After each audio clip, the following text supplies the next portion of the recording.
Welcome to long-form content of Tech Bytes and News. This is a compilation on latest news and articles featured on Hacker News. You can find the original links of articles in the description. Please like and subscribe to support future content. Hope you enjoy.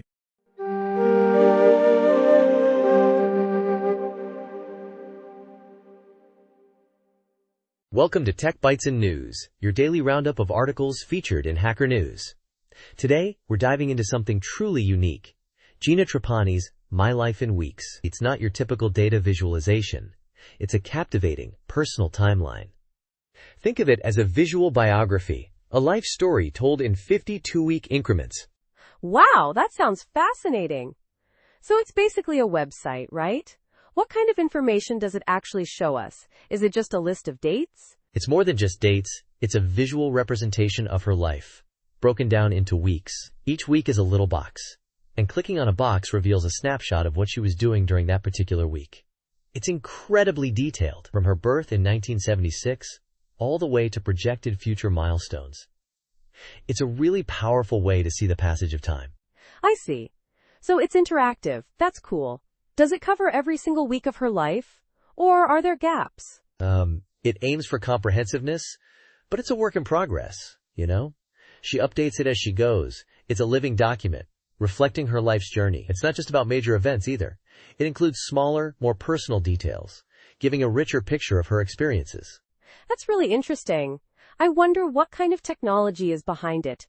Is it a custom-built system, or is it based on some existing framework? Good question. It's actually based on code adapted from Buster Benson.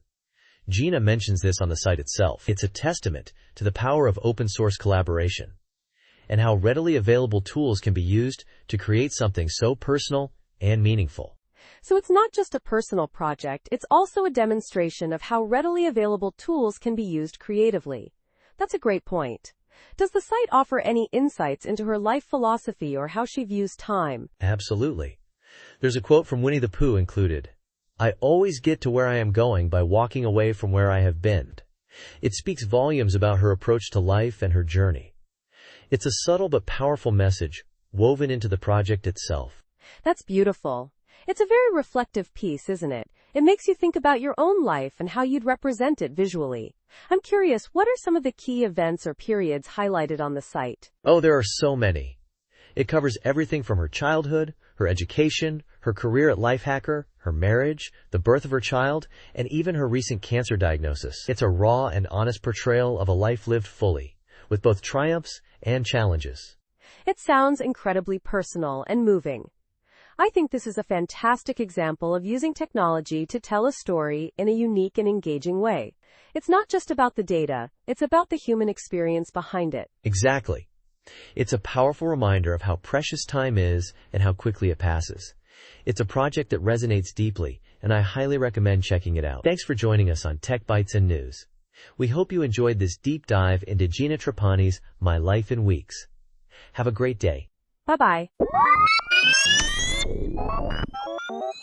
Welcome to Tech Bytes and News, your daily roundup of articles featured in Hacker News.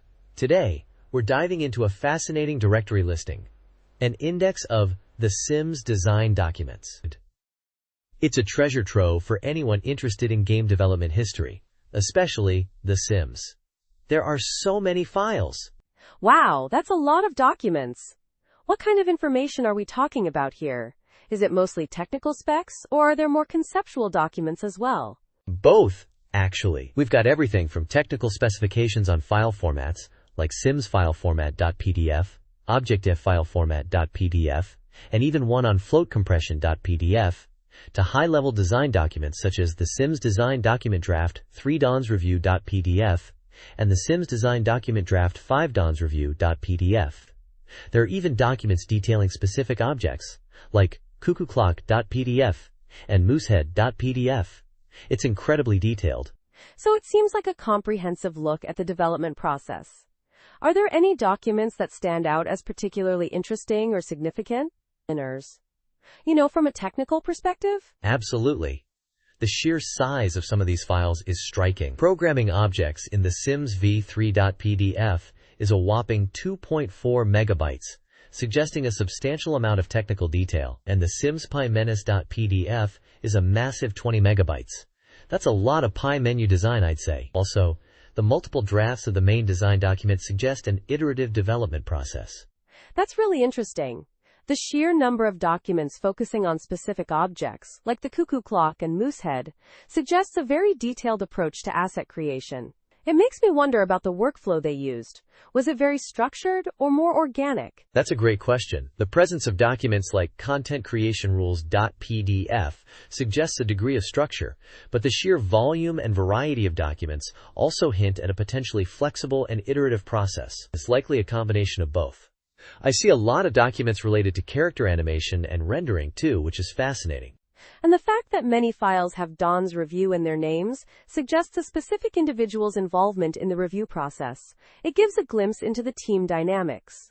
It's amazing how much we can infer from just a directory listing. Exactly. It's a snapshot of a moment in time, a window into the creation of a cultural icon. The sheer scale of the documentation is impressive, and it speaks volumes about the dedication and detail that went into the development of The Sims. It's a goldmine for game developers and history buffs alike. Definitely. This directory listing is more than just a list of files. It's a historical artifact. Thanks for bringing this to our attention. My pleasure. And that's all the time we have for today's Tech Bytes and News. Thanks for listening, and we'll see you tomorrow with more fascinating finds from the digital world. Goodbye. Bye-bye. Welcome to Tech Bytes and News, your daily roundup of articles featured in Hacker News. Today we're diving into a fascinating article about how websites, especially Firefox, can waste your CPU cycles and battery life. It's a real-world problem with a surprisingly simple, yet impactful, solution. Let's get started. I'm eager to hear this. So what's the core issue here? Is it a Firefox bug or something more widespread? It's a bit of both, actually. The author noticed a persistent white noise from their speakers, even when no audio was playing. Turns out, it was Firefox, specifically the way many websites use the Web Audio API. It's a sneaky little energy vampire. Web Audio API? What's that? I'm not a web developer, so explain it like I'm 5. Think of it as the backstage area for all the sounds on a website. It lets websites create and manipulate sounds dynamically, without needing pre-recorded files. The problem is, many sites create this audio context, essentially turning on the sound system, even when they don't actually need to play anything down. And Firefox, unlike Chrome, doesn't automatically shut it down after a while. It's like leaving the lights on in an empty room. So, it's constantly running, even when idle, consuming resources? That's wasteful. Exactly. The author showed a significant difference in power consumption, a jump of about 1.5 watts, just from this background noise. It's not a huge amount, but it adds up over time, especially on laptops. And it's incredibly annoying. So it started with Outlook, right? Email notifications causing this? Initially, yes. The author pinpointed Outlook.office.com as a major culprit. But then, the problem persisted even after disabling notifications. It turned out that many sites, including X.com, Google Translate, and even the Discord web app, were triggering this issue. It's a widespread problem. Wow, that's pretty concerning. So what's the solution? The author created a Firefox extension called Audio Context Suspender. It automatically suspends the audio context when it's not needed, saving battery and CPU power. It's not perfect, but it significantly reduces the problem. A clever workaround for a frustrating issue. That's a fantastic solution, a community-driven fix for a widespread problem. But shouldn't Firefox address this directly? It seems like a significant oversight. Absolutely. The author points to several Bugzilla reports on this issue, highlighting that this isn't a new problem. It's a clear case where the browser should be more proactive in managing these resources. It's a responsibility of the browser to protect user resources. It's a bit frustrating that this hasn't been addressed yet. I agree. It's a great example of how seemingly small inefficiencies can have a cumulative impact on performance and battery life. Thanks for highlighting this important issue.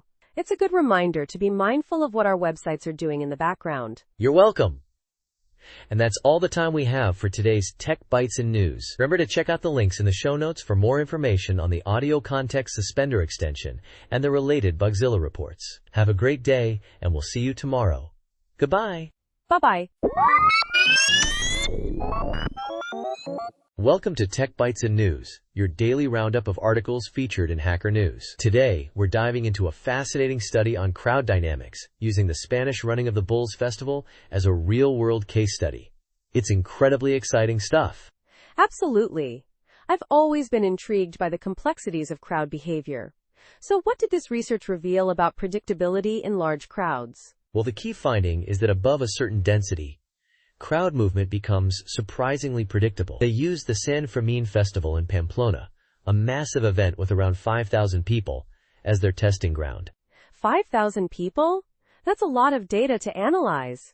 How did they even track everyone? They used cameras strategically placed in the plaza to capture the crowd's movements. Clever, right? And they developed a mathematical model, treating the crowd as a fluid, a continuum, once the density reached a certain point. Treating a crowd like a fluid? That's a novel approach. What kind of density are we talking about here? Initially, the density was around 2 people per square meter, but during the festival, it spiked to 6 people per square meter, and even reached a maximum of 9 people per square meter. That's incredibly dense. Wow, 9 people per square meter. That's practically shoulder to shoulder. So what happened at that high density? That's where the magic happens. At that maximum density, they observed something remarkable. Pockets of several hundred people started moving together, almost like a single entity. They oscillated predictably, with a consistent 18-second cycle, and this was without any external stimulus like pushing or shouting. 18-second oscillations? That's incredibly precise. So this is just a unique phenomenon of this particular festival, right? Not necessarily. To validate their findings, they compared their data to footage from the 2010 Duisburg Love Parade tragedy in Germany, where unfortunately, many people were injured. They found similar oscillations at similar densities in that crowd as well. That's chilling. So this predictability, even in a tragic event, could be used to improve crowd safety measures? Precisely. Understanding these predictable patterns at high densities could lead to better crowd management strategies, helping prevent dangerous situations in the future. It's a significant step towards improving safety in large gatherings. This is truly groundbreaking research. It shows how even seemingly chaotic systems, like massive crowds, can exhibit surprising order under specific conditions. It's a testament to the power of mathematical modeling in understanding complex phenomena. I couldn't agree more.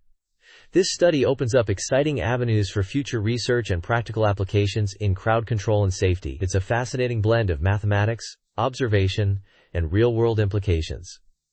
Thanks for joining us on Tech Bytes and News. We hope you enjoyed this deep dive into the fascinating world of crowd dynamics. Have a great day. Bye-bye.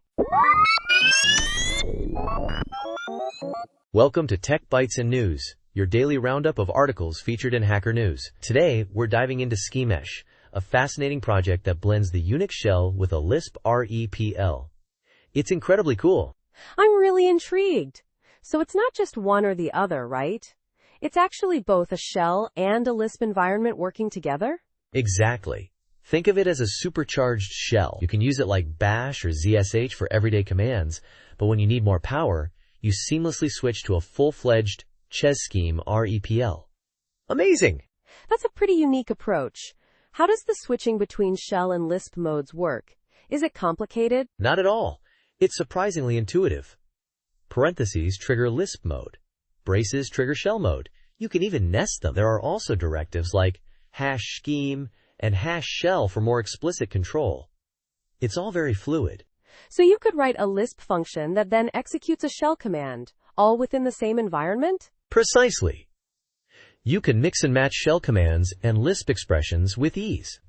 The project even creates first-class Lisp objects representing shell jobs, which you can manage from either the shell or Lisp side. It's elegant and powerful. That sounds incredibly efficient for scripting. I imagine it's much more robust than traditional shell scripting, which can be prone to errors. Absolutely. The author makes a strong point about that. Traditional shell scripting is often clumsy and error-prone due to string expansion and splitting. SkiMesh replaces that with the power and safety of Lisp. I see the appeal. I'm curious about the job control. How does that work in this dual mode environment? Good question. You've got the usual Control plus C and Control plus Z for interrupting and suspending jobs. But from the scheme side, you get functions like shesh start, shesh run, shesh BG, and shesh FG for more fine-grained control. It's a very comprehensive approach. And what about features? Does it have auto-completion and things like that? Oh yeah, it's got a pretty impressive feature set. Multi-line editing, parentheses highlighting, history, cut and paste, context-sensitive auto-completion, though some improvements are pending, UTF-8 support, shell aliases, built-ins, environment variables, and more. It's a really fully featured shell. It sounds like a dream for someone who likes Lisp and needs a powerful shell. What about installation? Is it difficult? The installation instructions are provided for Debian and Fedora, and they seem pretty straightforward. It involves installing some dependencies and then compiling. The readme also provides troubleshooting tips, which is always helpful.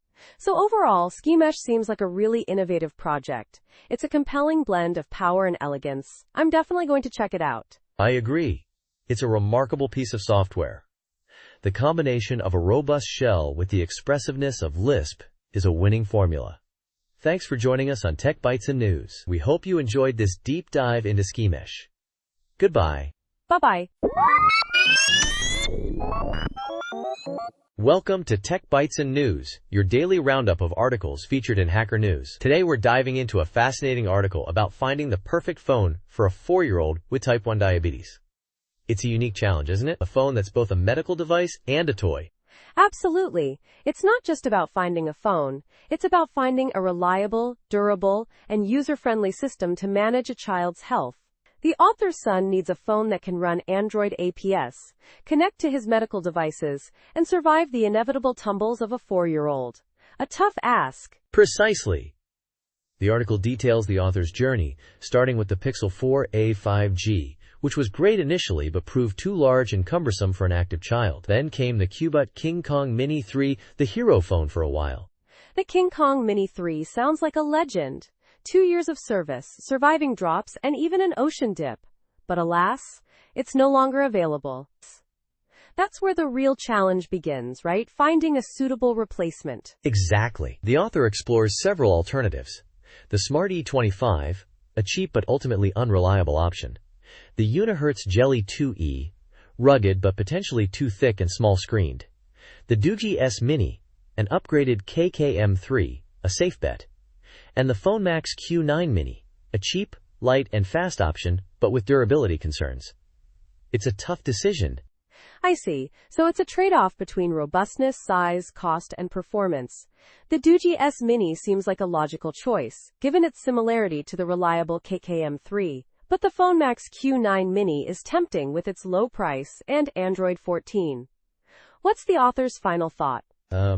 The author leans towards the PhoneMax Q9 Mini because of its price point. But he's worried about its durability. It's a risk versus reward situation. He highlights the lack of readily available, small, rugged phones as a major issue. A real gap in the market. It's a compelling point.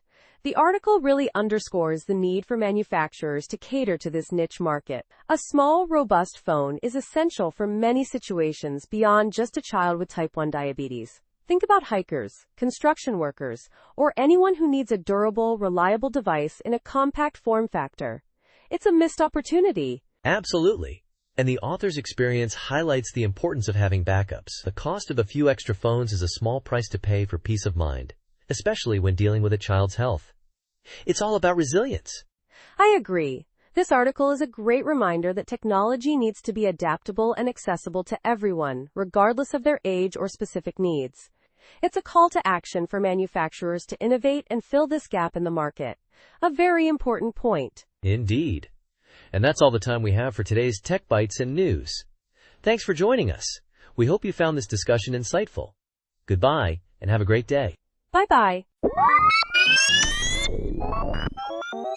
Welcome to Tech Bytes and News, your daily roundup of articles featured in Hacker News. Today, we're diving into the exciting world of open-source robotics with PAROL6, a high-performance 3D- printed desktop robotic arm. It's seriously impressive. I've heard whispers about this.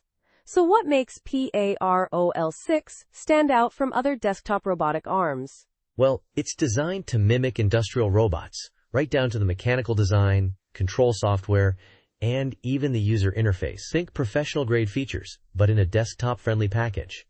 And the best part? It's all open source. Open source? That's huge. What does that mean for users? It means complete transparency and community involvement. The control software, the GUI, even the STL files for 3D printing are all freely available on GitHub. You can build your own PAROL6, modify the software, and contribute to its development. It's a fantastic opportunity for learning and customization. That's incredibly empowering for hobbyists and educators. But is it really as easy as it sounds? Building a robot from scratch seems daunting. That's a great point. The documentation is quite comprehensive, though. They have a detailed manual, step-by-step building instructions, and even a dedicated Discord community for support. It's not a walk in the park, but definitely achievable with some dedication. I see. So what about the software? Is it user-friendly? The PAROL6 Commander software is also open source and designed for ease of use. They have a graphical user interface, GUI, that simplifies control and programming. Plus, the documentation covers the API, so advanced users can delve into custom programming. That's impressive. What about the hardware itself? What are its capabilities? It's a 6-axis robot arm, offering a wide range of motion. The specifications are detailed in the documentation, including reach, payload capacity, and precision. It's designed for a variety of applications, from educational projects to small-scale automation tasks. They even mention support for peripherals like grippers and pneumatics. Sounds amazing. But I'm curious about the licensing. What are the terms? Yes. Everything, the code, the building instructions, the STL files, is under the GPL v3 license. This ensures that the project remains open and collaborative. It's a really community-focused project. One last question. What about safety? Building and using a robot arm sounds potentially risky. Absolutely. Safety is addressed in the documentation. They emphasize responsible use and provide guidelines to prevent accidents. Source Robotics, however, explicitly states they are not liable for any damages resulting from misuse. It's crucial to follow the instructions carefully. Good point. Well, this sounds like a fantastic project. Thanks for the overview. My pleasure. PAROL6 is a truly exciting development in the open source robotics community, and I encourage everyone to check it out. And that's all the time we have for today's Tech Bytes and News. Thanks for listening, and we'll see you next time. Goodbye. Bye-bye. Welcome to Tech Bytes and News, your daily roundup of articles featured in Hacker News. Today, we're diving deep into setting up a gaming HVM on Quobes OS. It's a complex process, but the rewards are worth the effort. Let's get started. I'm eager to hear this. From what I understand, it involves significant hardware and software configuration. What are the essential hardware requirements? Absolutely. First, you need a dedicated GPU. Crucially, a secondary one separate from your DOM0's display GPU. NVIDIA and AMD GPUs are currently supported. Intel support is untested. Think of it like giving your gaming VM its own dedicated graphics card. Also, you'll need a lot of patience. GPU pass-through isn't exactly plug-and-play. Right, patience is key. And what about the other hardware? Is a dedicated monitor essential? Not strictly essential, no. You could use a single monitor and switch inputs, but a dedicated screen, mouse, and keyboard are highly recommended for a smoother experience. It simplifies things considerably. Makes sense. So after the hardware, what's the next hurdle? IOMMU groups? Precisely. Understanding IOMMU groups is vital. It helps identify devices sharing the same IOMMU group as your GPU, which can aid in troubleshooting. You need to boot a live Linux distribution, enable IOMMU in GRB using parameters like IOMMU equals 1, IOMMU underscore AMD equals on, and then use a script to map out the IOMMU group structure. It's a bit involved, but it's a crucial diagnostic step. So essentially, we're figuring out what hardware resources are sharing the same bus. Right? That's important for avoiding conflicts. Exactly. After that, we need to hide the secondary GPU from DOM0 using QVMPCI to get its device ID, then modify the grub configuration to hide it. This prevents conflicts and ensures the GPU is exclusively available to the HVM. But be warned, a reboot after this step might leave you stuck if you've made a mistake. Oh boy, that sounds intense. What about RAM limitations? I've heard something about a max RAM below 4 GB parameter. Ah, yes. That's a quirk related to how memory is addressed in 32-bit and 64-bit systems. Newer Quobes OS versions, R4.2 and later, don't require any special configuration for this, but older versions might need a workaround. You might need to adjust the max RAM below 4G parameter based on your GPU's BAR size, which you can find using LSPCI. It's a bit of trial and error, unfortunately. Trial and error, huh? Sounds like a fun debugging session. Is there a more straightforward way to handle this parameter? Well, there's a method involving patching the stubdom-linux root fsgz file, which modifies the QEMU command line to include the max RAM below 4G parameter dynamically. There's also a script available to automate this process, but it requires careful review before use. It's powerful, but it's also a bit risky if you don't understand what you're doing. I see. So after all that, we finally get to setting up the guest VM itself. Linux or Windows? For 2023, a Linux guest is generally recommended. It's easier to debug driver issues. You'll need to use the guest distribution's kernel and install the appropriate GPU drivers. There are even automated scripts to help with this part. Windows is possible, but debugging is significantly harder. Makes sense. Linux offers more control and transparency. And once the guest is set up, how do we actually pass the GPU? You pass the GPU through Quobe settings using QVMPCI attach. You might need additional options like permissive or no strict reset depending on your hardware. Again, this is where you might encounter significant debugging challenges. Prepare for intense suffering. Intense suffering, you say? Sounds thrilling. What are some common issues people run into? Oh, plenty. Driver issues are common, especially with MSI calls. You might need to use workarounds like PCI equals NOMC or experiment with different drivers. For NVIDIA, NVIDIA-Open is often recommended. And remember, sudo dmesg is your best friend for troubleshooting kernel logs. dmesg, got it. And what about audio and display configuration if I'm using a dedicated monitor and peripherals? If you have a dedicated setup, you'll need to configure Xorg, install the necessary input drivers for your keyboard and mouse, and create an x.org.conference file. This file needs to be dynamically updated with the correct bus ID after each reboot. There are scripts to automate this, but it's still quite involved. Audio setup often involves pulse audio or pipewire configuration, which can also be tricky. Wow, this is a lot more complicated than I initially thought. Are there any resources to help with debugging? Absolutely. The Quobes OS forum is a great resource, as are the links provided in the original guide. There's also an automated script available to streamline much of the process. But again, proceed with caution. Remember to always back up your system before making significant changes. Excellent advice. Thanks for this comprehensive overview. It's clear this isn't a task for the faint of heart. You're very welcome. It's a challenging but rewarding process. Remember to consult the documentation and community resources throughout. And good luck. That's all for Tech Bytes and News today. Thanks for listening, and we'll catch you next time. Goodbye. Bye-bye. Welcome to Tech Bytes and News, your daily roundup of articles featured in Hacker News. Today, we're diving deep into some alternative product development processes, moving beyond the ubiquitous Scrum. Exciting stuff! I'm all ears.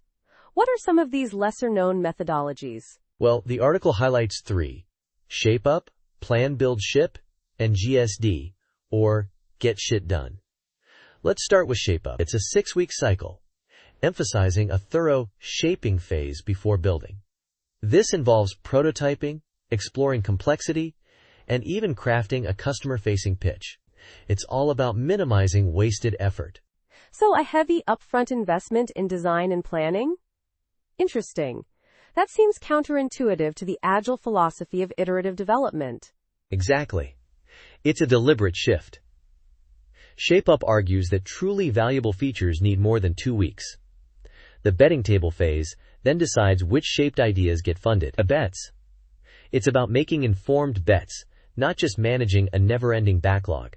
I see. That betting table concept is clever. It forces prioritization and accountability. What about plan, build, ship? Ah, yes. A lighter version of waterfall. It's a mini waterfall approach, where each feature is owned by a team from start to finish. It's simpler, more direct. Plan, build, ship. It's straightforward, but it might not be as flexible for pivoting. Right. Less iterative, more focused execution. And finally, GSD. Get shit done. That sounds intense. It is. Popularized by Shopify, it's a company-wide ethos, not just a product development process. It has 3 phases: think, explore, build. But the key is their internal tool, Vault, which tracks projects and facilitates communication. It's all about transparency and shared understanding. That's fascinating.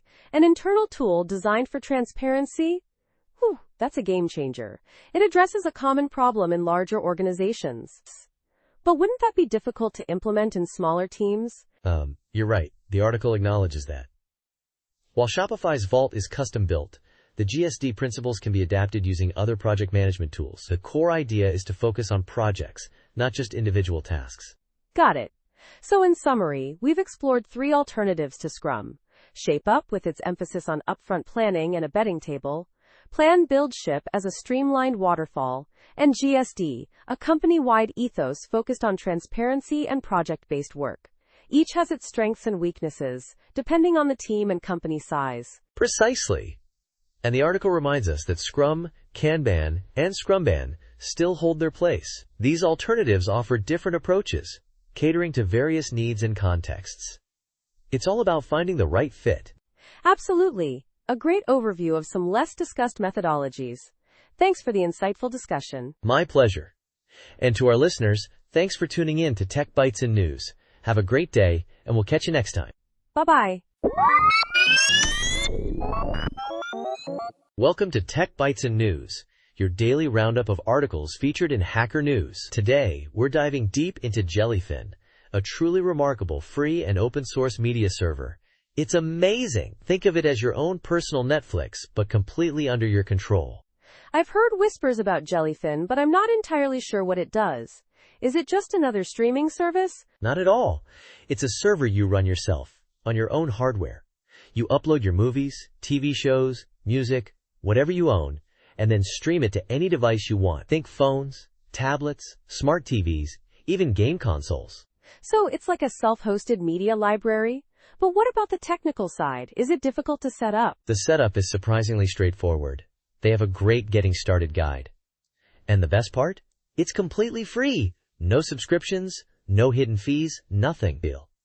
It's all powered by a dedicated community of volunteers.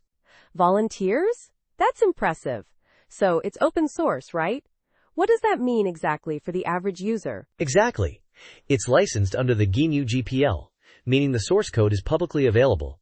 You can examine it, modify it, even redistribute it, all for free. This transparency is a huge part of its appeal. It also means a vibrant community constantly improving and expanding its features. That's a huge advantage in terms of security and privacy, right? I'm always wary of services that collect my data. Absolutely. Jellyfin is fiercely privacy-focused. No tracking, no phone home features, no central servers storing your data. Your media stays on your server, and only you have access to it. It's a refreshing change from the usual corporate models. That's fantastic.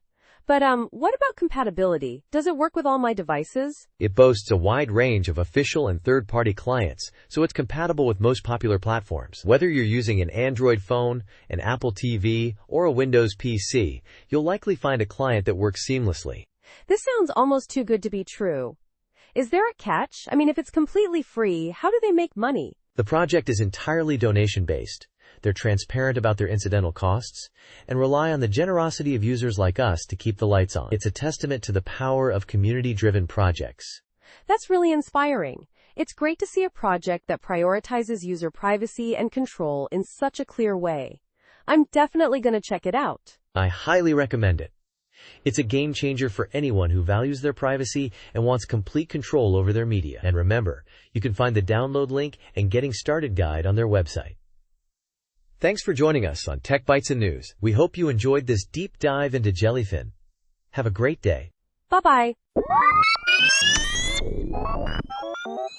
Welcome to Tech Bytes and News, your daily roundup of articles featured in Hacker News. Today, we're diving deep into a critique of NASA's 10 rules for software development, a set of guidelines famously stringent in their pursuit of reliability. It's a fascinating discussion. Absolutely. I've read the rules myself, and they seem incredibly restrictive. The author of this critique, however, argues from a different perspective, focusing on language processors and application software, not embedded systems for spacecraft. Right? Precisely.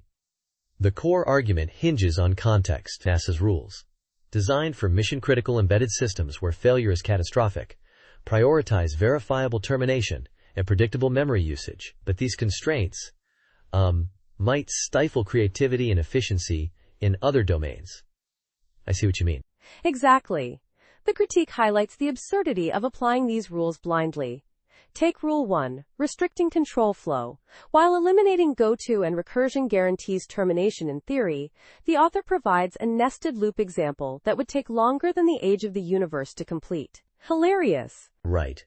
The practical difference between will terminate eventually and will never terminate in a human timescale is negligible in most applications, and forcing a recursive solution into an iterative one often leads to less readable, more error-prone code. Interesting. And Rule 3, banning dynamic memory allocation after initialization? The author cleverly points out that while using a custom memory pool technically satisfies the rule, it doesn't address the underlying concern of memory management. It just shifts the problem. It's a clever point. It's a great example of how focusing on the letter of the law rather than the spirit can be counterproductive. The author advocates for using a memory allocator with known behavior and proving bounded memory usage, a far more robust approach. I agree. Rule 4, limiting function length to a single page of code, is another example of a rule that's outdated and arguably irrelevant in a modern context. Screen real estate is far more flexible than paper, and the real issue is code complexity, not line count. Right? Exactly. The author suggests focusing on the cognitive load of a code block, not its physical size. And the discussion of nested procedures and folding editors highlights the limitations of a purely line-based metric. Got it. The critique also challenges Rule 9, the restriction on pointers. The author argues that limiting pointer dereferencing and banning function pointers severely hinders the use of abstract data types and higher-order functions, crucial tools for managing complexity in many programming paradigms. It's a strong point. Absolutely. The example of simulating function pointers through enums and switch statements demonstrates how adhering to the rule leads to less elegant, less maintainable code. It's a compelling argument against overly restrictive rules. I see what you mean. Overall, the critique isn't about dismissing NASA's rules entirely. It's about emphasizing the importance of context and critical thinking. Blindly following rules without understanding their rationale and adapting them to your specific context can be detrimental. It's a great point. Precisely. The author concludes by highlighting the value of Rule 10 compiling with all warnings enabled and using static analysis tools, but argues that some of the other rules actively hinder the benefits of these tools. It's a nuanced and thought-provoking analysis. Interesting. Thanks for joining us on Tech Bytes and News. We hope you enjoyed this discussion. Goodbye. Bye-bye. Welcome to Tech Bytes and News, your daily roundup of articles featured in Hacker News. Today, we're diving deep into a fascinating article, Age of Invention, How Coal Really Won. It completely rewrites the narrative of coal's adoption in England. Prepare to be amazed. I'm all ears. The usual story is deforestation forced the switch, right? But this article claims something else entirely? Exactly. The common narrative is that England ran out of wood, so they reluctantly turned to coal. But this article argues that the widespread adoption of coal was actually driven by a series of ingenious inventions originating in Germany, not a wood shortage. It's a game changer. Whoa, Germany? That's unexpected.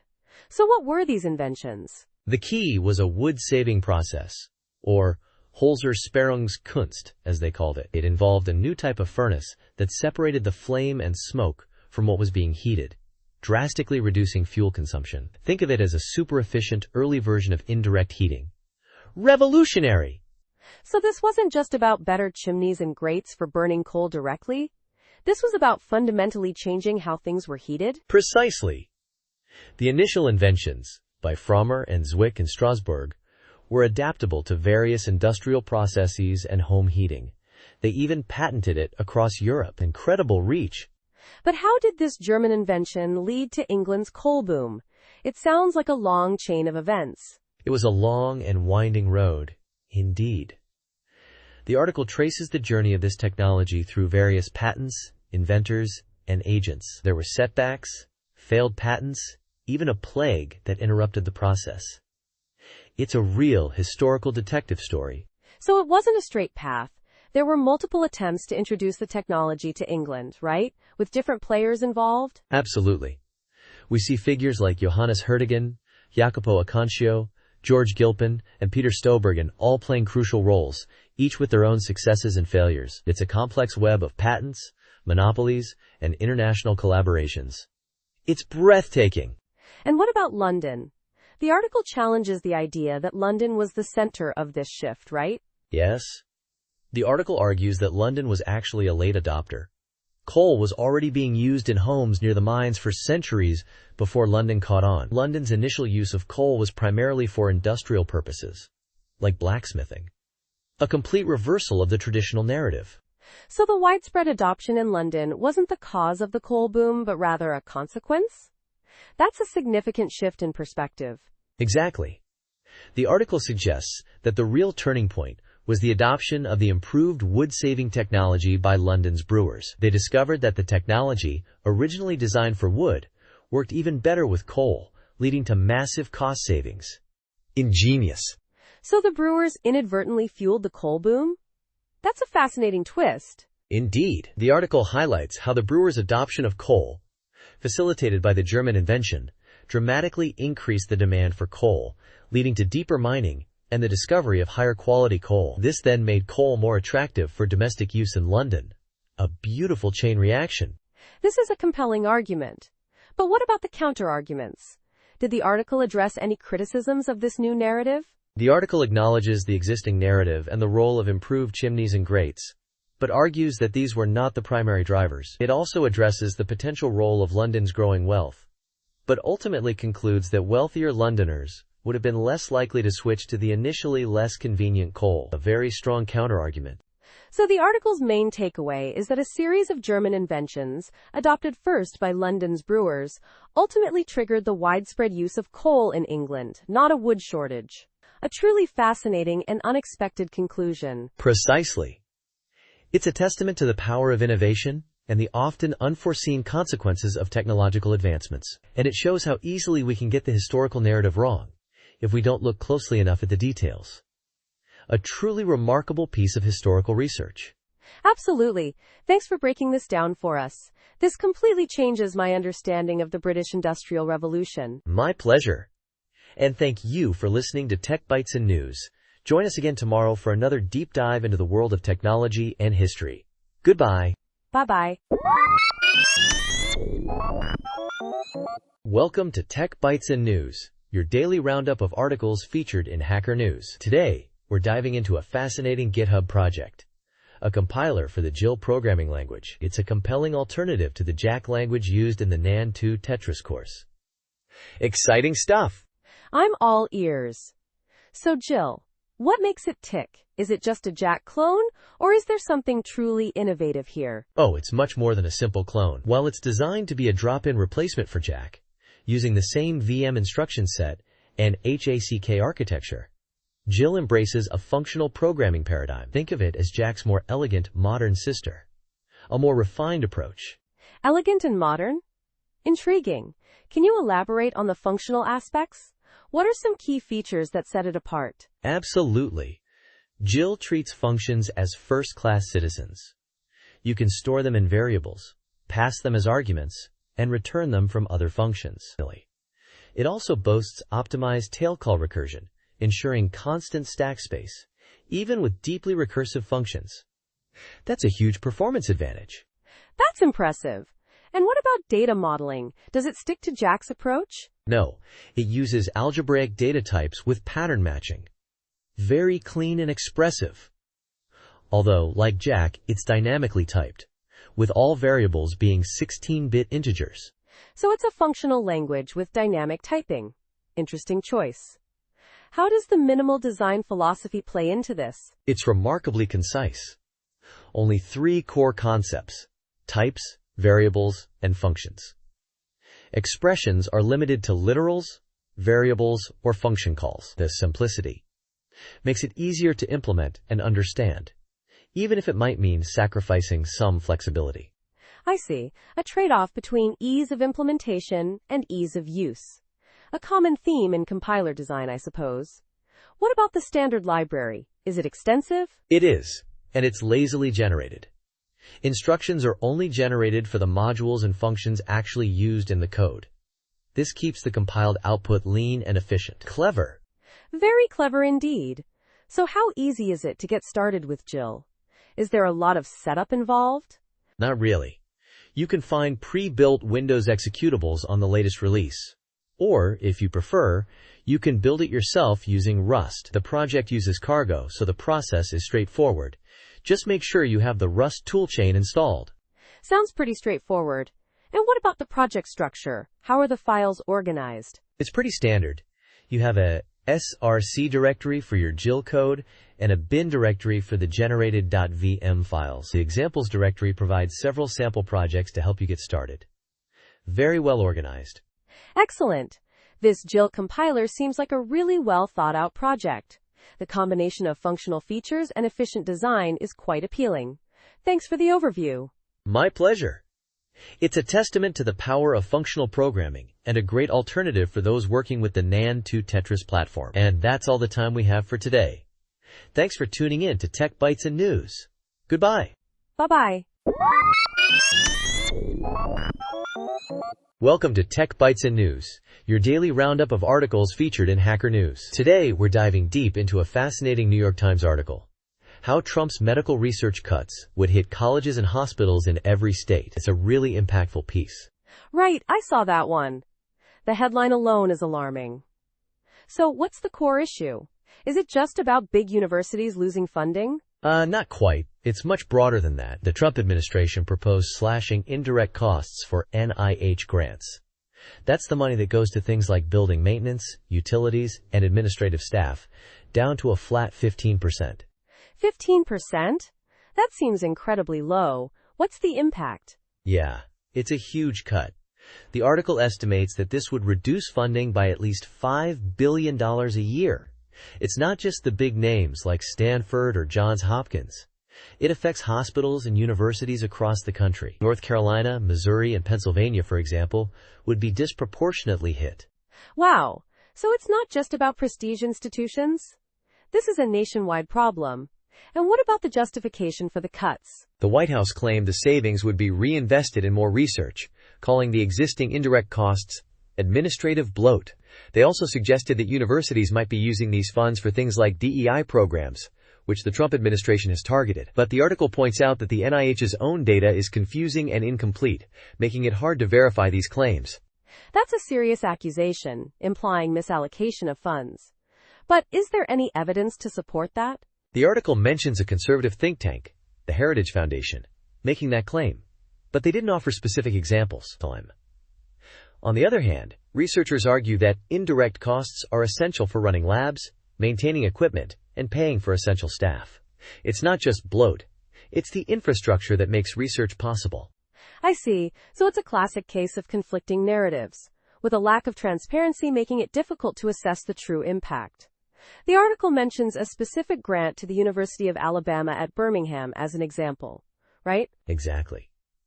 A $600,000 grant for research on exercise and memory in epilepsy. Under the proposed rules, they would have lost almost $130,000 just from the indirect cost reduction. And that's just one example. The article provides data showing the potential losses for the top 10 NIH grant recipients, both universities and hospitals. Massive numbers. And what about the long-term consequences? Beyond the immediate financial hit. The fear is that this will significantly slow down scientific progress. Institutions might cut back on research, shift focus to less complex projects, or even abandon certain research areas altogether. Heather Pierce from the Association of American Medical Colleges said it could slow research, impacting the development of new treatments and diagnostic tools. It's a scary prospect. It certainly is. So the article paints a pretty grim picture. It highlights the potential for widespread negative consequences, with a lack of clear justification for the cuts. It's a powerful indictment of the policy. Absolutely. And the fact that a federal court has temporarily blocked the policy shows the seriousness of the concerns. The article concludes by emphasizing the uncertainty surrounding the future of medical research funding and the potential for uneven impacts across different institutions and research areas. It's a complex issue with far-reaching implications. A truly compelling and concerning analysis. Thanks for breaking it down for us. You're welcome. And to our listeners, thank you for tuning in to Tech Bytes and News. We hope you found this discussion informative and a little bit unsettling. Have a great day, and we'll catch you tomorrow. Bye-bye. Welcome to Tech Bytes and News, your daily roundup of articles featured in Hacker News. Today, we're diving into a fascinating study from Stanford University that challenges conventional wisdom on climate change solutions. It's all about the cost-effectiveness of carbon capture versus a full-scale renewable energy transition. Get ready, folks. This is exciting. Sounds intriguing. So what's the core argument of this research? In a nutshell, the study argues that shifting entirely to renewables, wind, solar, hydro, geothermal, by 2050 is not only environmentally superior, but also significantly cheaper than investing heavily in carbon capture technologies. Think about it. A massive shift in infrastructure versus trying to capture emissions after the fact. That's a bold claim. What kind of cost comparisons are we talking about? The researchers compared two extreme scenarios across 149 countries. One, a complete switch to renewables with efficiency improvements, and the other, maintaining fossil fuel reliance while adding extensive carbon capture infrastructure. They found that the renewable scenario would reduce energy needs by over 54%, slash annual energy costs by almost 60%, and dramatically improve public health by avoiding millions of pollution-related illnesses and deaths. Pretty impactful, right? Wow, those are staggering numbers. But wouldn't carbon capture still play a role, even in a predominantly renewable future? That's where the study gets really interesting. The authors argue that using renewable energy to power carbon capture is an opportunity cost. You're essentially diverting clean energy from directly replacing fossil fuels to a less efficient process. It's like using your best tools for a less important job, you know? It's more efficient to simply replace the fossil fuel source with renewables. I see. So it's not just about the direct cost of carbon capture, but also the indirect cost of diverting renewable energy resources? Exactly. The study emphasizes that the most effective way to eliminate climate-warming gases is to eliminate combustion altogether. Carbon capture, even with perfect efficiency, doesn't address the inherent inefficiencies of combustion itself. It's a fundamental shift in thinking. This is a pretty strong stance. Are there any counter-arguments to consider? Well, the study acknowledges that it's comparing unrealistic extremes. It doesn't factor in things like natural carbon sequestration, for example, and some might argue that carbon capture is necessary for hard-to-decarbonize sectors. But the core message remains powerful. A full renewable transition offers far greater benefits at a lower cost. It certainly makes you rethink current climate policies that promote both renewables and carbon capture equally. This research suggests a prioritization of renewables is the more effective and efficient approach. Absolutely. The study concludes that policies promoting carbon capture should be reconsidered in favor of prioritizing a complete transition to renewable energy sources. It's a call for a fundamental shift in our approach to climate change mitigation. Thanks for joining us on Tech Bytes and News. We hope you found this discussion insightful. For us. Have a great day. Bye-bye. Welcome to Tech Bytes and News, your daily roundup of articles featured in Hacker News. Today, we're diving into Llama, a groundbreaking tool that lets you run large language models right on your Mac. It's amazing. I've heard whispers about this. So, what's the core idea behind Llama? Is it just another LLM? Not quite. Think of it as Docker for LLMs. It simplifies running and managing these models, making them accessible to everyone, not just AI experts. You can easily pull, run, and even manage different AI models as easily as you would containers. Like pulling a container image? That's pretty slick. What's the technical magic under the hood? It leverages llama.cpp, but Ollama provides the user-friendly interface, handling all the complexities of model management, optimization, and inference. It uses model files, similar to Docker files, to configure model behavior, and it uses the Open Container Initiative, OCI, standard for model distribution, just like Docker containers. Neat, huh? Very neat. But why run LLMs locally? Isn't using cloud services easier? That's where the real power lies. It's all about the Jevons paradox. Increased efficiency leads to increased usage. With local processing, computation becomes essentially free, changing how we perceive intelligence. Plus, you get huge benefits: privacy, cost savings, reduced latency, complete control, and uninterrupted reliability. Privacy is a big one, especially with sensitive data. And no more API limits or outages? Sign me up! But how does it work for developers? Can you integrate it into apps? Absolutely. Ollama exposes an HTTP API, making integration a breeze.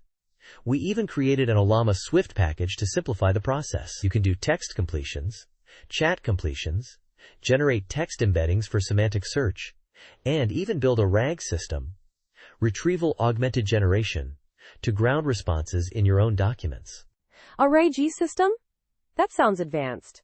Can you elaborate a bit? Sure. It's a powerful technique.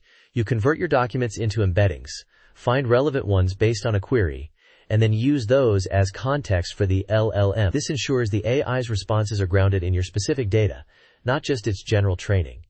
It's a game changer for accuracy and relevance. Wow, that's impressive. So what kind of models can you run with Ollama? A wide variety.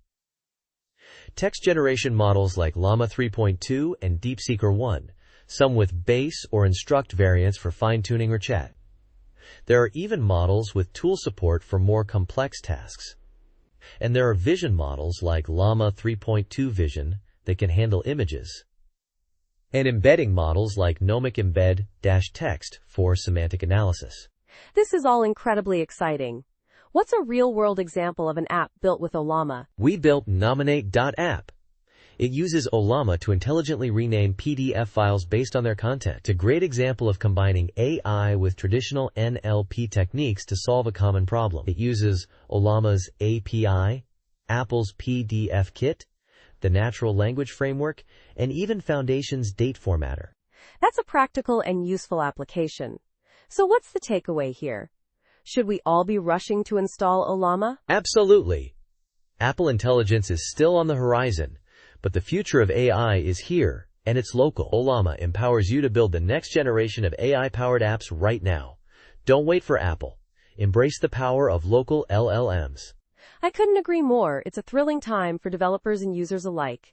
Thanks for breaking down Ollama for us. My pleasure. And to our listeners, thanks for tuning in to Tech Bytes and News.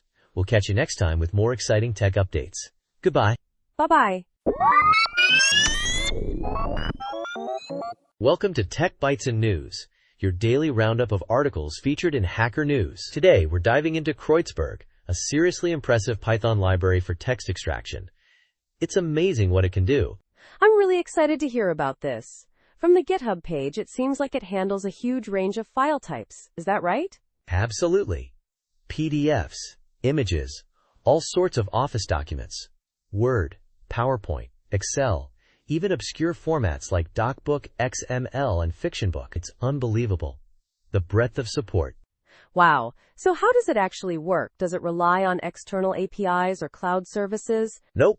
That's one of its best features. It's all local processing. No API calls. No cloud dependencies. It's designed for resource efficiency, making it perfect for serverless functions or Dockerized applications. Think lightweight and fast. That's a huge advantage, especially for privacy and offline use cases. What about the installation? Is it complicated? Surprisingly straightforward. You need Pandoc and Tesseract OCR, but the instructions cover Linux, macOS, and Windows. It's all handled via apt, brew, or Choco, depending on your OS. Really simple. And what about the actual extraction process?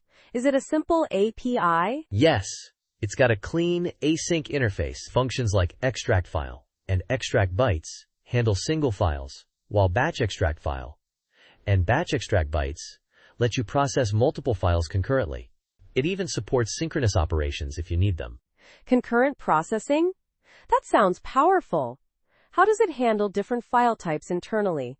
It's smart. For PDFs, it first tries to extract text directly. If that fails, or if it's a scanned PDF, it uses Tesseract OCR.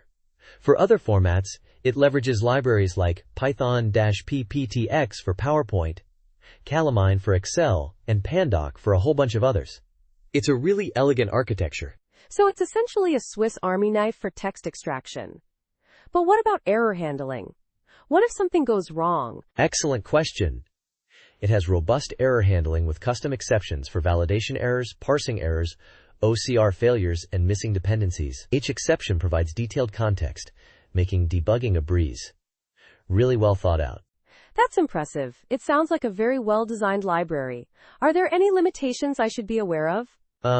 Well, for extremely complex OCR tasks like, handwriting or really blurry images, a specialized tool might be better. But for most common document types, it's fantastic. I see. Interesting. So overall, Kreuzberg seems like a fantastic tool for anyone working with text extraction in Python.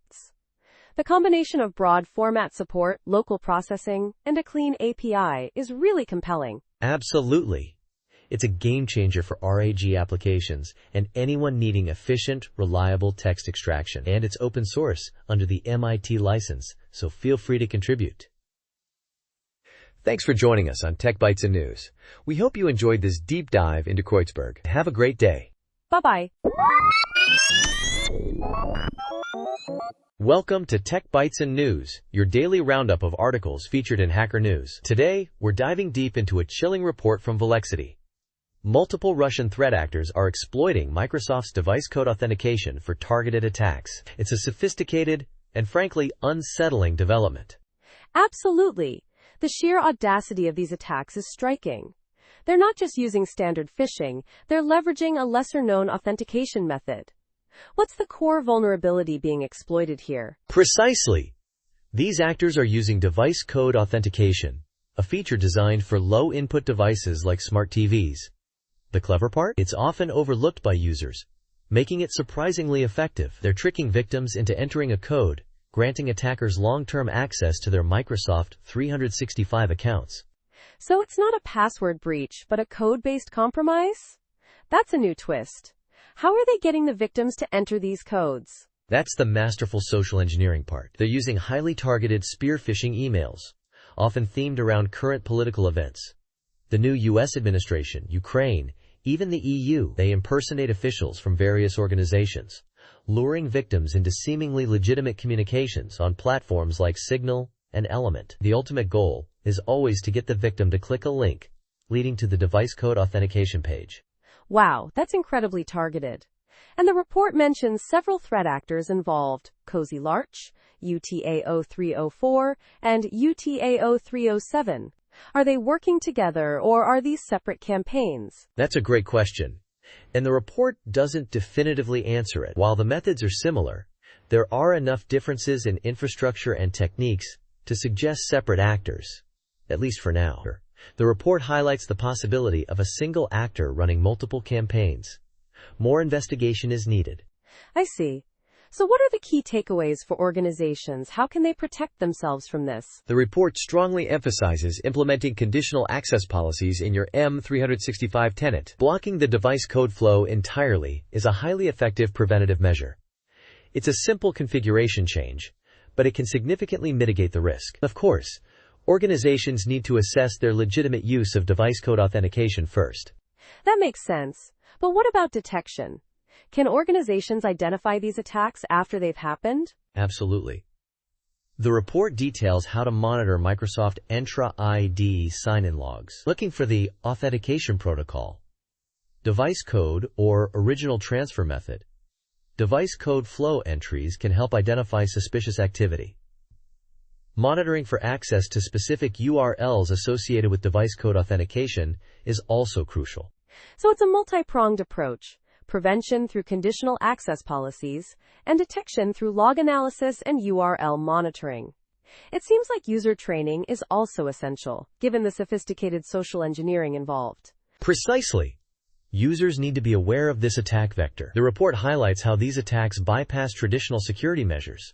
No malicious links or attachments, just a seemingly legitimate request for a code. Training users to be extra vigilant is paramount.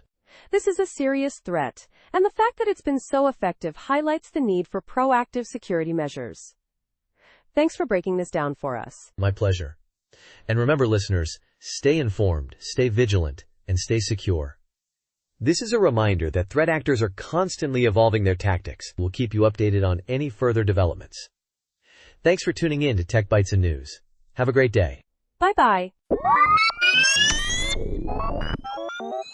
Welcome to Tech Bytes and News, your daily roundup of articles featured in Hacker News. Today, we're diving deep into the surprisingly complex economics of being a successful YouTuber, using the insightful experience of one food blogger as a case study. It's a roller coaster. Oh, I'm all ears. I've always wondered about the real numbers behind YouTube's success.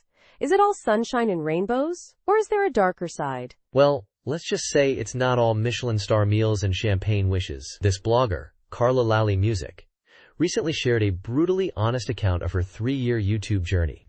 She amassed 18 million views, over 200,000 subscribers, and almost $200,000 in gross revenue.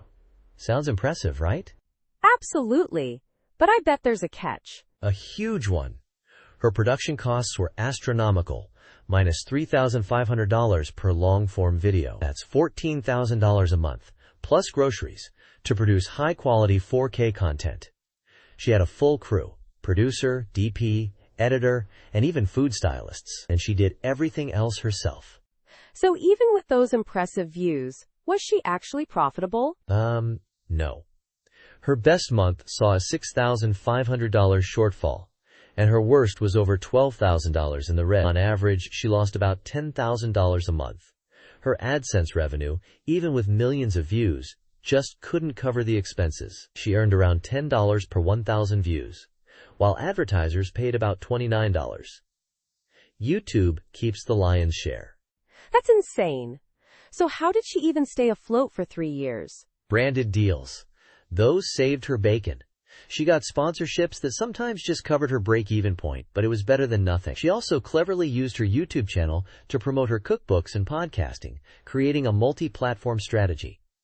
But even then, it was a constant struggle. It sounds incredibly stressful. The emotional toll must have been immense too. Absolutely. She talks about the pressure of constantly performing, the self-doubt, and the impact on her mental health, especially during a difficult personal time. It highlights the unseen costs of content creation, the emotional labor, the time commitment, and the constant pressure to perform. So what's the takeaway here? Should aspiring YouTubers just give up? Not necessarily. But it's a wake-up call. It shows that YouTube success isn't guaranteed, and the financial realities can be brutal. It's crucial to have a realistic understanding of the costs involved, both financial and emotional, and to have a diversified income strategy. Carla's story is a cautionary tale, but also a testament to her resilience and creativity. She's moving on to other ventures, and that's smart. She's learned a valuable lesson. Definitely. It's a reminder that the glamorous side of YouTube is just the tip of the iceberg. Thanks for sharing this insightful analysis. You're welcome. And that's all the time we have for today's Tech Bytes and News. Thanks for tuning in, and we'll catch you next time. Goodbye. Bye-bye. Welcome to Tech Bytes and News, your daily roundup of articles featured in Hacker News. Today, we're diving into a groundbreaking development in Alzheimer's research. A new biomarker test can detect the disease up to a decade before symptoms appear. Isn't that amazing? Absolutely incredible. A decade? That's a game changer. So how does this test actually work? What are we looking at here? Right. It focuses on tau proteins. These are crucial for maintaining healthy brain function, but they can malfunction, clump together, and form tangles that disrupt the brain's transport system. Think of them as disrupting the rail tracks that carry nutrients and information between brain cells. I see. So the test detects these tau protein tangles before they cause noticeable damage? Precisely. The researchers identified two specific spots on the tau protein, p-tau 262 and p-tau 356, that act as early warning signals. Modifications at these spots indicate the proteins are starting to clump. It's like getting a heads up before a train derailment. That's brilliant. But how sensitive is this test? Are we talking about detecting just a few rogue proteins? Yeah, it's incredibly sensitive. It can detect even minute quantities of these clumping proteins in the brain and cerebrospinal fluid. This early detection is crucial because trials show that patients with minimal tau tangles respond much better to new treatments. That makes perfect sense. Early intervention is always better. This is a huge step forward, isn't it? This test, along with other recent breakthroughs like identifying 5 subtypes of Alzheimer's, really changes the game. Absolutely. It's not just this test. We've seen other exciting developments. Remember the high-resolution timeline of Alzheimer's progression at the cellular level, or the research on limiting a specific enzyme to protect against the disease? It's all coming together. It's truly remarkable. This feels like a turning point. The potential impact on the millions of people worldwide affected by Alzheimer's and other dementias is enormous. This could significantly improve their quality of life. You're right. And it's not just about treatment.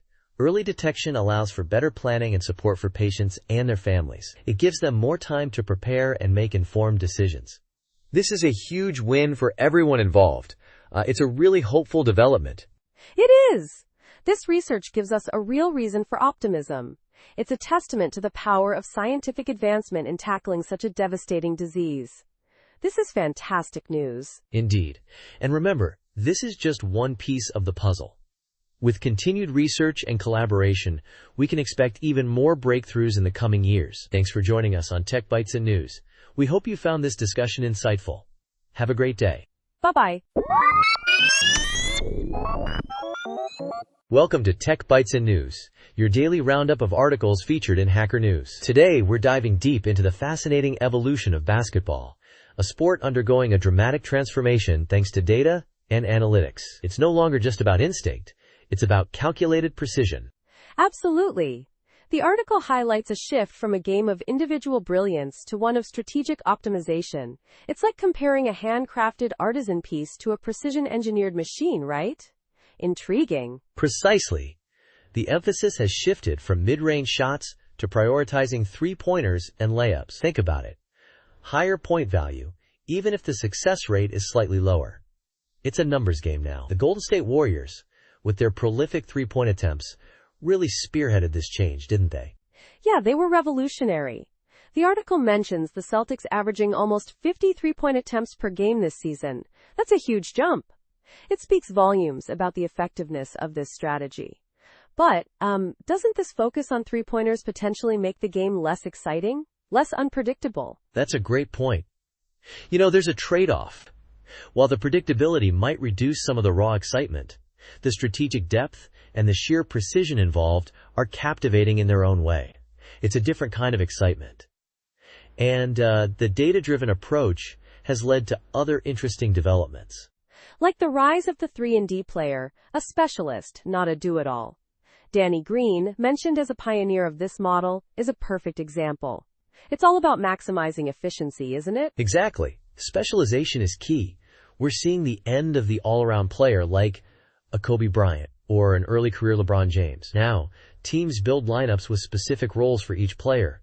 Three-point shooters, defensive specialists, playmakers, rebounders. It's a finely tuned machine. It's incredible.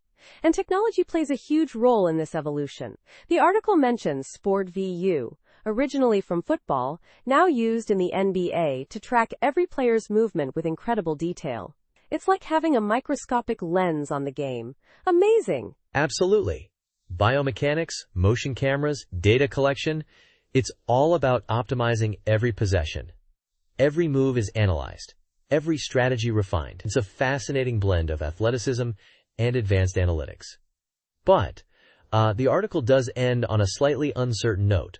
What's the future of basketball? Will we see rule changes to counteract this trend? That's the million-dollar question.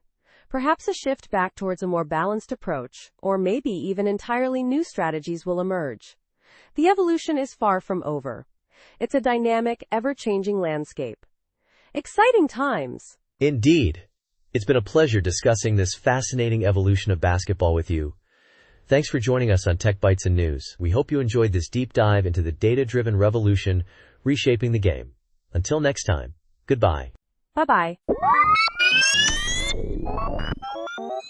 Welcome to Tech Bytes and News, your daily roundup of articles featured in Hacker News. Today, we're diving deep into a fascinating case of speedrunning deception in the classic game, Diablo. A team of dedicated hackers, driven by curiosity and a sense of injustice, uncovered a long-standing speedrun record fraud. It's a wild story, involving reverse engineering, billions of dungeon seeds, and a whole lot of digital detective work. Wow, that sounds intense. So what exactly happened? Was it just a simple mistake or something more sinister? Oh, it was far from a simple mistake. For years, Maciej Grubo-Masaleski held the undisputed Diablo speedrun record, a mind-boggling 3 minutes and 12 seconds. His run seemed almost impossibly lucky, with perfectly placed stairways and incredibly fortunate item drops. But a team of speedrunners, fueled by suspicion, decided to investigate. So, they decided to replicate his luck? How did they even begin to approach something like that? That's where things get really technical. They reverse engineered the Diablo executable, creating a custom tool to generate and scan billions of possible dungeon seeds. Think of it as creating every possible Diablo game world and searching for one that matched Grubo's run. They analyzed 2.2 billion seeds, covering every possible date the game could have been played between 1970 and 2038. 2.2 billion? That's insane. And what did they find? Exactly. And the results were shocking. They couldn't find a single seed that matched Grubo's run, specifically the crucial level 9 item drop, Naja's Puzzler. This item is essential for many of the late-game maneuvers in his run. They even expanded their search to impossible seeds, generated using save editing tools, going beyond the 2038 limit. They found matches in the years 2056 and 2074. So he cheated? But how? Yeah, it seems so. The investigation revealed more inconsistencies. The copyright date on the title screen didn't match the game version shown later. Items disappeared from his inventory, and the final boss fight required suspiciously low damage, suggesting a higher-level character than shown. It turned out his run was a Frankenstein's monster of multiple runs spliced together, violating speedrunning rules. That's incredible. So what happened after they exposed him? The Speed Demos Archive, SDA, removed Grubo's record. However, Guinness World Records still lists him as the record holder, despite the overwhelming evidence. It's a bit frustrating. The whole thing highlights the importance of verification in competitive gaming. This deception had a chilling effect on the Diablo speedrunning community for over a decade. But now, with the truth out, new runners are setting legitimate records. It's a cautionary tale, really. It shows how even seemingly impossible feats can be debunked with enough dedication and technical skill. And it underscores the importance of transparency and fair play in competitive gaming. Absolutely. And it's a testament to the power of community investigation. This wasn't just some random hack. It was a meticulous, collaborative effort to uncover the truth. Thanks for joining us on Tech Bytes and News. We hope you enjoyed this deep dive into the world of Diablo speedrunning and digital forensics. Have a great day, and we'll see you next time. Bye-bye. Welcome to Tech Bytes and News, your daily roundup of articles featured in Hacker News. Today, we're diving into a fascinating discovery about a growing magma chamber under the Colombo volcano in the Mediterranean. It's a pretty explosive topic, literally. Explosive indeed. So what's the big deal with this magma chamber? Is it about to blow? Well, not quite blow just yet, but it's definitely cause for concern. Researchers used a new technique, full-wave cuneiform inversion. Think of it like a super-powered ultrasound for volcanoes, to image the area beneath Colombo. And what they found was a massive, previously unknown magma chamber. A super-powered ultrasound? That's amazing. And how big is this thing? It's huge. Estimates put the accumulated melt volume at 1.4 cubic kilometers, and it's growing at about 4 million cubic meters per year. That's a lot of molten rock. 4 million cubic meters a year. That's, a lot. So what does that mean for Santorini? That's the million-dollar question, isn't it? The study suggests that if this growth continues at the current rate, Colombo could reach a critical melt volume similar to its last eruption in 1650, potentially within the next 150 years. 150 years. That's not exactly imminent, but still. What kind of eruption are we talking about? They're predicting a highly explosive eruption, similar in style, though potentially smaller in scale, to the recent Hunga Tonga Hunga Ha'apai eruption. But, the location makes it much more dangerous. Colombo is just 7 kilometers from Santorini. 7 kilometers. That's incredibly close. So, a tsunami is a definite possibility, right? Absolutely. The study predicts a tsunami, along with a massive ash cloud, and an eruptive column that could reach tens of kilometers high. It's a pretty scary scenario. I see. So what's being done about this? Are there any monitoring systems in place? There's the Santori project, a seafloor observatory being developed to monitor Colombo's activity. It's still under construction, but it's a great example of what's needed. The researchers are really pushing for more real-time monitoring stations for submarine volcanoes in general. That makes sense. Monitoring underwater volcanoes is obviously more challenging than on land. But this research highlights just how crucial it is. This full waveform inversion technique sounds like a game changer. Exactly. It's a significant advancement. It allows for much clearer images of subsurface structures than previously possible. It's not a perfect solution, though. It's spatially restrictive and time-consuming, so it's best used in conjunction with other methods. Right, a multi-pronged approach is always best. So the main takeaway is that we need more research, better monitoring, and a greater understanding of these underwater volcanoes. Precisely. This study on Colombo is a wake-up call. We need to invest in the technology and infrastructure to better monitor these potentially devastating events. It's not a matter of if, but when. Absolutely. Thanks for breaking down this important research for us. It's certainly something to keep an eye on. My pleasure. And that's all the time we have for today's Tech Bytes and News. Thanks for listening, and remember to stay informed and stay safe. Goodbye. Bye-bye. Welcome to Tech Bytes and News, your daily roundup of articles featured in Hacker News. Today, we're diving into a fascinating 524 error encountered on the website r.gina.ai.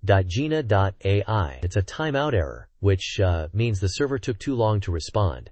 Right, a 524 error. That usually points to a problem on the server side, not the client's browser, correct? So it's not my internet connection being slow? Exactly. The error page itself clearly states that the origin web server timed out. This means Cloudflare, which acts as a reverse proxy, successfully connected to the r.gina.ai server, but the server itself didn't respond within the allotted time. Interesting, right? Very interesting. The page shows Cloudflare and the user's browser are working fine, but the host, r.gina.ai, is showing an error. So what could be causing this timeout on the server side? Well, the error message suggests several possibilities. It could be an overloaded background task, a database issue, or even a problem with the application itself. Essentially, something on the server is hogging resources and preventing it from responding to requests in a timely manner. So it's like a traffic jam on a highway, but instead of cars, it's data requests? The server's resources are maxed out, and new requests are stuck in a queue? Precisely. A great analogy. The server is overwhelmed, and it can't handle the incoming requests. The error page even suggests contacting the hosting provider or web development team to troubleshoot the issue. They need to identify the bottleneck and free up those resources. Makes sense. The error page also provides a Cloudflare Ray ID, which is useful for debugging purposes, right? It helps Cloudflare track down the specific instance of the error. Absolutely. That Ray ID is like a unique fingerprint for this specific error event. It allows Cloudflare to analyze the logs and pinpoint the exact cause more efficiently. It's a crucial piece of information for troubleshooting. And the page also helpfully provides a link to additional troubleshooting information on Cloudflare's support site. That's good practice for error pages, making it easier for both visitors and website owners to find solutions. Definitely. Good error handling is crucial for a positive user experience and efficient problem resolution. This error page is a good example of that. It's clear, concise, and provides helpful information for both users and website administrators. So in short, the 524 error on r.gina.ai is a server-side timeout issue likely caused by resource exhaustion. The website owners need to investigate and resolve the underlying problem on their server. Exactly. And that's a wrap on our analysis of this 524 error. Remember, if you encounter similar errors, check the error page for clues and follow the provided guidance. Thanks for tuning in to Tech Bytes and News. Have a great day, everyone. Bye-bye. Welcome to Tech Bytes and News, your daily roundup of articles featured in Hacker News.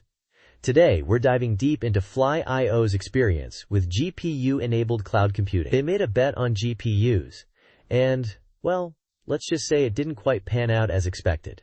Intriguing, right? Absolutely.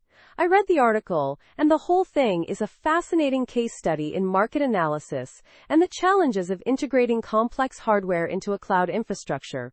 So what were their initial assumptions? Their core assumption was that developers building internet applications would need GPUs for AI/ML inference tasks. They even built Fly GPU machines, essentially Docker containers running on hardware virtualized VMs with NVIDIA GPUs, to facilitate this. Pretty ambitious, huh? Ambitious indeed.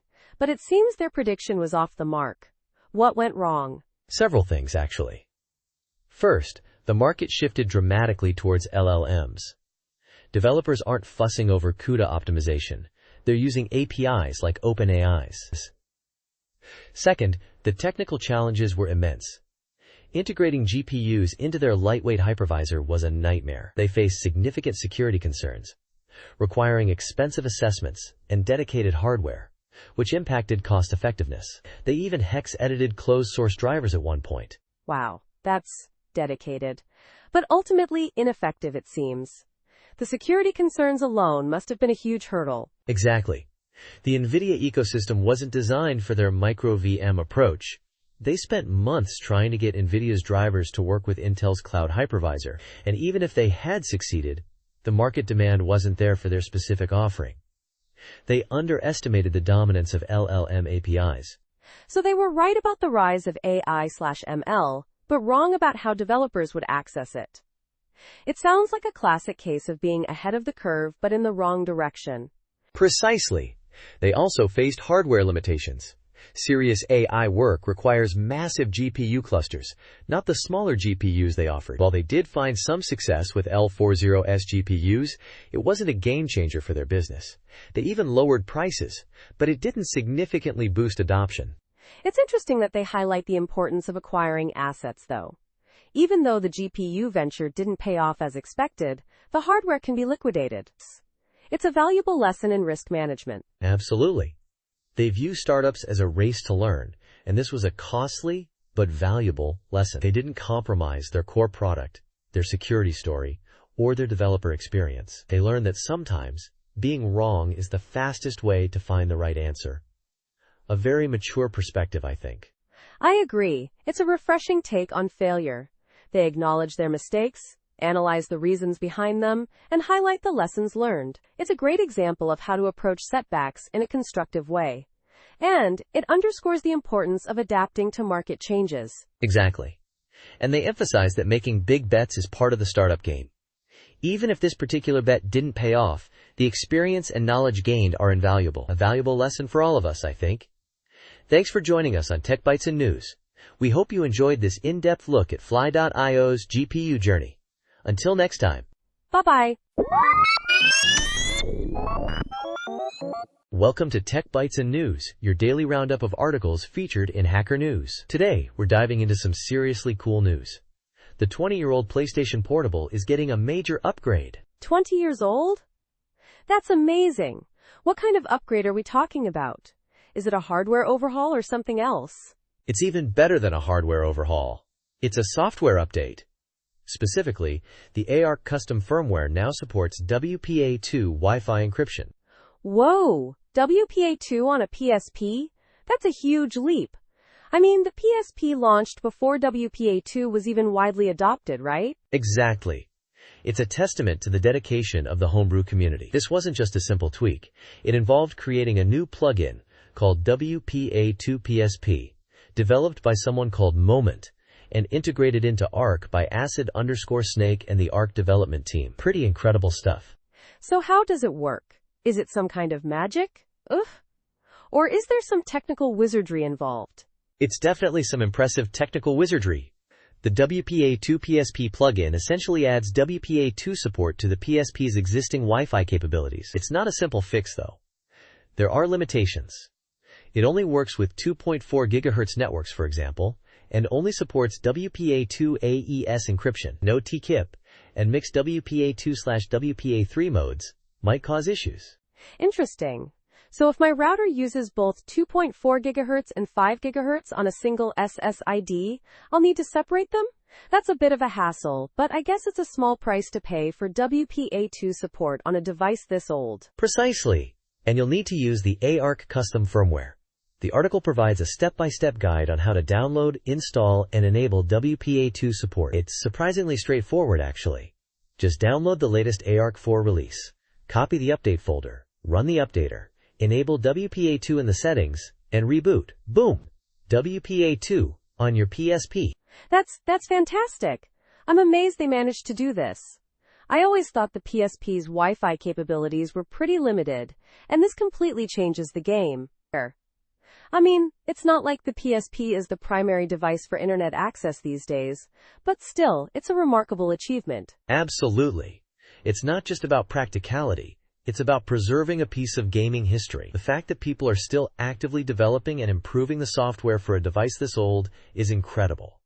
It shows the power of community and passion for retro gaming. This is a huge win for the PSP community. I agree completely. It's a great example of how software can breathe new life into older hardware. It also highlights the limitations of relying solely on official support. The homebrew community is often the driving force behind extending the lifespan of older devices. This is a beautiful story of community and innovation. Indeed. And it's not just about the WPA2 support. The fact that the developer, Moment, shared the source code is also a huge deal. It fosters collaboration and allows others to build upon their work. This is a great example of open source development at its finest. A truly inspiring story. Absolutely. This is a fantastic story, and a great reminder that even old technology can be given a new lease on life with the right community and dedication. Thanks for sharing this awesome news. My pleasure. And that's all the time we have for today's Tech Bytes and News. Thanks for listening, and we'll catch you next time. Goodbye. Bye-bye. Welcome to Tech Bytes and News, your daily roundup of articles featured in Hacker News. Today, we're diving deep into a fascinating article, The Hardest Working Font in Manhattan, a truly epic exploration of the surprisingly ubiquitous font, Gorton. Gorton? Never heard of it. Sounds intriguing. What makes this font so special? That's the beauty of it. It's not a glamorous, widely known font like Helvetica or Arial. It's a humble, almost anonymous font with a ridiculously long and unexpected history. The author, Marcin Witchery, spent years tracking it down. And it's a wild ride. Years? Wow. So how did he even find it? Did he just stumble upon it? No, it was a much more methodical process. It started with noticing it on old keyboards, those with the letters molded into the keycaps, not printed on top. He noticed the unique, almost quirky characteristics of the letters, especially the G, Q, and 3. It was a distinctive, almost childish style, yet strangely appealing. So a sort of accidental discovery that turned into an obsession? Exactly. He initially thought it was some obscure, poorly designed font. But then he started seeing it everywhere. On ferry signs, in national parks, even on elevator buttons. It was everywhere, but he couldn't identify it. That's incredible. So how did he finally figure out what it was? Through painstaking research, he eventually linked it to George Gorton Machine Company, a Wisconsin-based company that made engraving machines. The font, it turned out, was originally designed for these machines. A routing font, meant to be carved, not printed. And it wasn't just any font. It was the default font that came with the machines. So the font's history is tied directly to the machines themselves? That's a really cool connection. It gets even better. He discovered that the font was much older than he initially thought, dating back to at least 1902, and possibly even earlier, to a UK company, Taylor and Hobson. It predates many famous fonts we know today. That's mind-blowing. So it's a font with a history spanning over a century. But why is it so ubiquitous, especially in Manhattan? That's the central question of the article, and the author doesn't have a definitive answer. Part of it is the power of the default. It came with the machines, so it was widely used. Another factor is its durability. Engraving it into metal or plastic made it incredibly long-lasting. And finally, the simplicity of the font made it practical for various applications. I see. So it's a combination of factors, its default status, durability, and practicality. But it's also an ugly font, right? That's where it gets interesting. The author admits it's not aesthetically pleasing by modern standards. It's a monoline font, meaning all strokes are the same thickness, which is generally considered less sophisticated. But its imperfections, its quirks, its history, those are what make it so captivating. It's a font that's been adapted and modified countless times, leading to variations and inconsistencies. And that's part of its charm. So the imperfections are part of its appeal? That's a unique perspective. Absolutely. The author argues that the mistakes, the inconsistent kerning, the variations in letter forms, are not flaws, but rather a testament to its long and varied history. They're a reflection of human hands and machines working together over decades, even centuries. It's a font with a story etched into its very being. That's a really poetic way to put it. So what's the conclusion? Is it truly the hardest working font in Manhattan? The author makes a strong case for it. He walked over 100 miles in Manhattan, documenting its presence on everything from intercoms to subway signs to ambulances. He argues that its ubiquity and longevity in a city known for its constant change make it a deserving contender for the title. While he acknowledges other fonts with longer histories or wider usage, he concludes that Gorton's sheer persistence in Manhattan makes it the hardest working font there. That's quite a claim. It's certainly a compelling story, though. Thanks for sharing this fascinating article. My pleasure. It's a reminder that even the most unassuming things can have rich and surprising histories. And that's all the time we have for today's Tech Bytes and News. Join us tomorrow for another deep dive into the world of technology. Goodbye. Bye-bye. Welcome to Tech Bytes and News, your daily roundup of articles featured in Hacker News. Today, we're diving into a fascinating piece, questioning the common assumption that many problems are simply knowledge problems. It's a really insightful look at motivation and incentives. I'm eager to hear this. The title itself is intriguing. It's a knowledge problem. Or is it? What's the core argument? The author uses two compelling examples. First, a Google office's attempt to improve employee health through color-coded food labels. Red for bacon and beef, yellow for things that could use bacon and beef, and green for things only creatures destined to become bacon and beef should eat. Hilarious, right? Absolutely. But what was wrong with the approach? Was it just the humor? Exactly. The author argues it assumed a lack of knowledge about healthy eating. He bet that most people, given a choice, would instinctively pick the healthier option. The problem wasn't knowledge. It was something else entirely. So what was the something else? And how does this relate to software engineering? That's the brilliant part. The second example is about code quality. Many teams assume poor code is due to a lack of knowledge about best practices, so they hold meetings on coding standards. But these often devolve into pointless arguments about trivial style issues, spaces after comments, naming conventions, etc. Oh, I've been there. Endless debates about semicolons. It's a total time suck. Precisely. The author contends that the root cause isn't usually a knowledge gap. Engineers know what good code looks like. They're often under pressure, facing tight deadlines, working with legacy code, and just trying to get the job done. The incentive isn't aligned with writing perfect code. So it's a problem of incentives, not knowledge?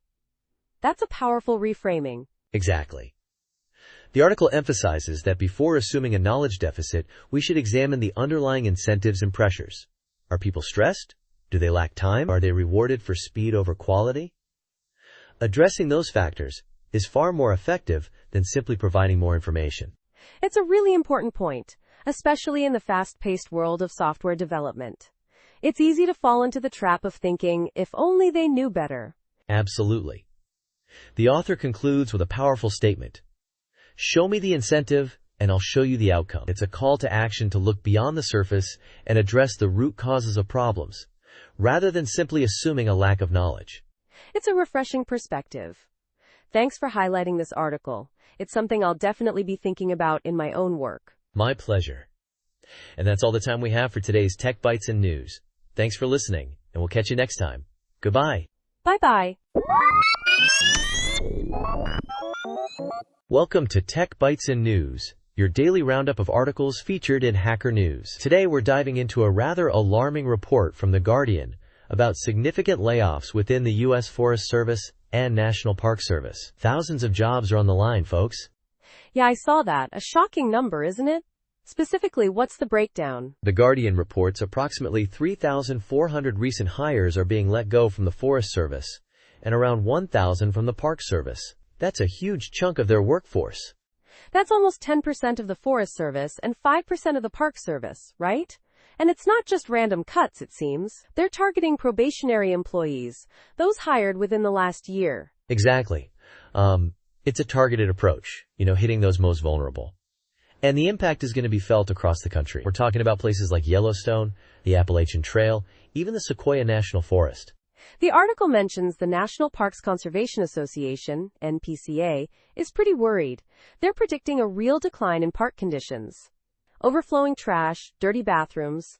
That's a nightmare scenario for visitors. Absolutely. And it's not just about the visitor experience. The NPCA points out that staffing levels weren't keeping up with demand even before these cuts. Visitor numbers are up, and now they're facing a massive reduction in personnel. It's a recipe for disaster. It's also concerning that this is happening in the context of a broader federal funding freeze. The White House briefly paused federal grants, which, while rescinded, still created uncertainty and disruption. This isn't just about the parks, it's about wildfire prevention too, right? You're right. The funding freeze is impacting wildfire mitigation programs, and even the hiring of seasonal firefighters. This comes just after devastating fires in Los Angeles, which are projected to be the costliest in U.S. history. It's incredibly short-sighted. Short-sighted and potentially dangerous.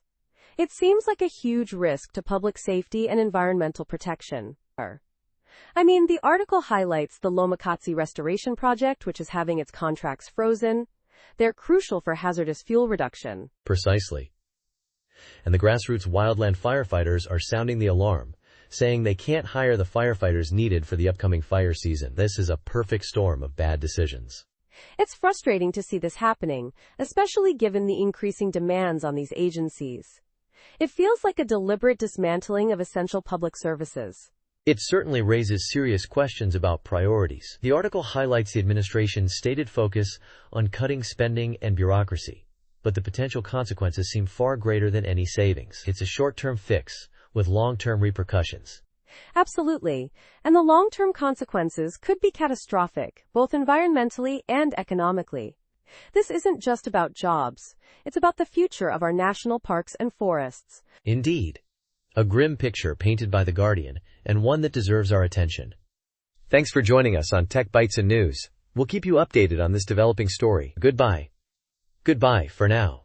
Bye-bye. Welcome to Tech Bytes and News, your daily roundup of articles featured in Hacker News. Today, we're diving into a fascinating approach to managing recurring checklists using Emacs org mode. It's all about streamlining workflows, and this method is surprisingly elegant. I'm intrigued. So the core idea is using org mode, not scripting, right? Why the preference for checklists over automation? Exactly. The author prefers checklists, even for complex deployments involving Vue.js, Rust, and a custom SQL generation tool. He finds them more satisfying and less prone to unexpected issues than scripts. He even mentions that automating this particular workflow felt unnecessary. Interesting. So org mode's built-in checklist functionality isn't quite enough for recurring tasks? Right. The standard org mode checklists are great, but they don't automatically reset. After completing a checklist, you'd have to manually uncheck everything for the next run. He initially tried snippets, but those proved cumbersome to update. Then he considered just storing the checklist with unchecked items and using m-x query replace to reset it. Ah, a clever workaround. But then he found a better solution, right? Something built into org mode? Yes. He discovered org-checklist.el from the org-contrib package. It's a hidden gem. By setting the RESETCHECKBOXES property to T, the checklist automatically resets after marking the task as done. So it unchecks all the boxes, updates the completion time, and reschedules the task? That's pretty slick. How does the scheduling work? He uses a .+1D cookie for daily recurrence. Even if you don't run it daily, it doesn't mark it as overdue. The repeater cookies in org mode handle this gracefully, as explained in the org mode documentation. He commits the changes to Git only after the checklist resets, so the diff only shows the last execution time. That's a really clean Git history, too. No clutter from repeated checklists. I see. It sounds incredibly efficient. But what about unexpected changes during the workflow? Does that break the system? Good point. He addresses that. If you need to update the checklist during execution, you can do so directly and commit those changes. The flexibility is there. It's all very integrated with org mode's workflow. So it's a seamless integration of existing org mode features, enhanced by this org-checklist.el package. It's a powerful example of leveraging existing tools effectively. This is a really elegant solution. Absolutely. It's a testament to the power and flexibility of Emacs and org mode. It's a great example of how a simple, well-integrated solution can be far more effective than a complex, custom-built script. And that's a wrap for today's Tech Bytes and News. Thanks for listening, and we'll see you next time. Goodbye. Bye-bye. Thank you for listening to the daily roundup of Tech Bytes and News. See you again tomorrow. Goodbye.